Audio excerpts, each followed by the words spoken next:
znamo kako je propala, ali eto... A inače, znate koji je najbolji način da se uništi planeta? Najefikasniji. Prvi korak, da se donese odluka da Ujedinjene nacije imaju neograničenu moć. Drugi korak, da neko od naših političara postane generalni sekretar Ujedinjenih nacija.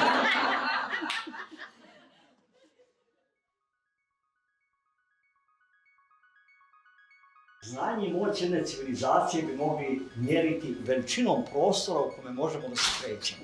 Mi se možemo krećati 1 sekundu do mjeseca naspram milijardi godina.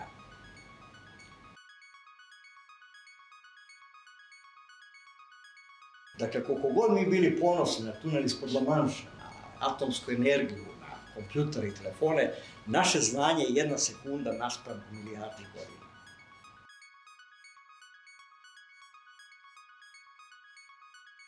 Kad bi neko proputovao s kraja na kraj galaksije preko 100.000 svjetlosnih godina, mogu bi da kaže, jao, kako sam velik put napravio. A u stvari nije napravio nikakav veliki put. Jedan seljak koji nikad nije napustio svoje selo, vidio je više naše planete nego što je neko video kosmosa koji je proputovao jednu galaksiju. Jer nema milijarde sela, a ima milijarde galaksija.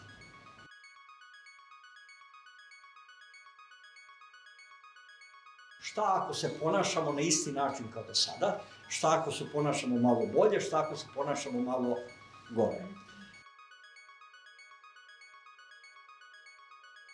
Najnoviji podatak kaže da će u slučaju najboljeg ponašanja 43 cm porasti nivo Sredozemnog mora.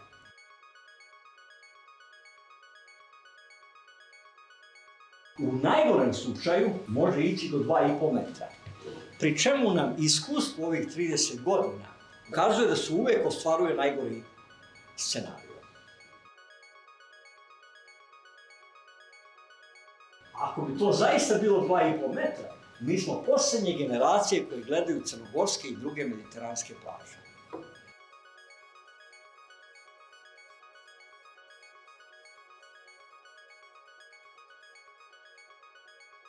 Nestankom arktičkog leda dešava se mnogo loših stvari za planetu. Površinske struje su ogromne rijeke, koje, recimo, Kuroshio struja japanska, ima 50 puta više vode u toj struji nego sve kopnene rijeke zajedno.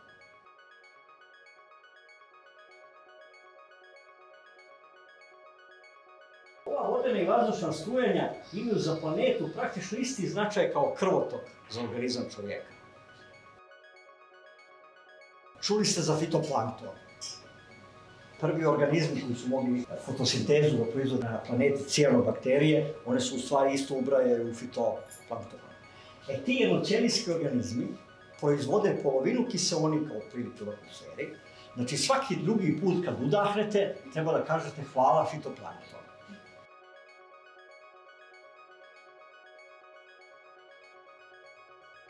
Ne samo što je proizvodi pola kiseonika u atmosferi, nego je i prvi element u lancu ishrane.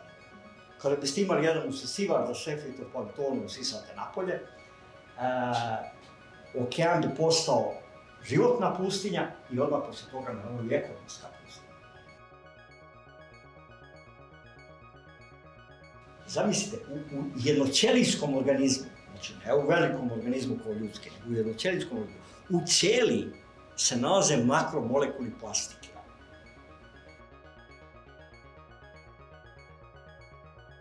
Naravno, kada su utvrdili da fitoplankton sadrži plastiku, onda su naravno ispitivali u laboratorijskim uslovima koji su efekti sadržaja mikroplastika u fitoplanktonu, poremećaj fotosinteze, poremećaj razmnožavanja i poremećaj rasta ćelija.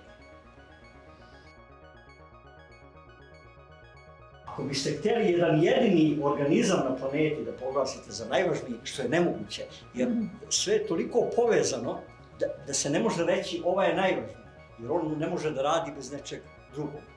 Ali ovaj fitoplankton je praktično osnova života na planeti.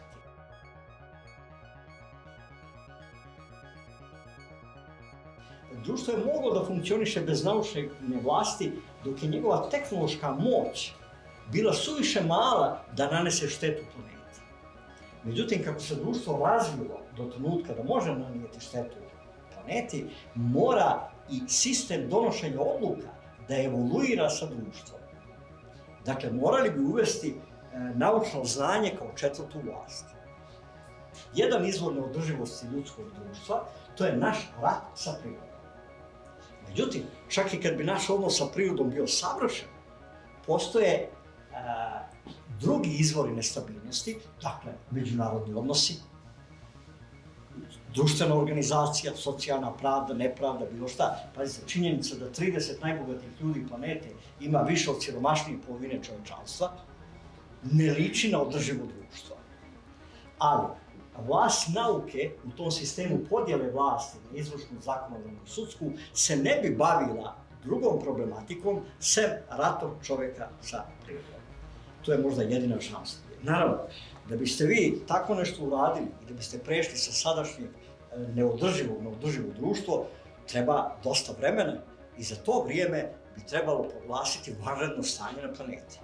Ako smo zbog jednog virusa, koji je Božji blagoslov u poređenju s ovim opasnostima, imali vanredno stanje, onda nema nikakvog razloga da ne bude vanredno stanje zbog svega ovoga.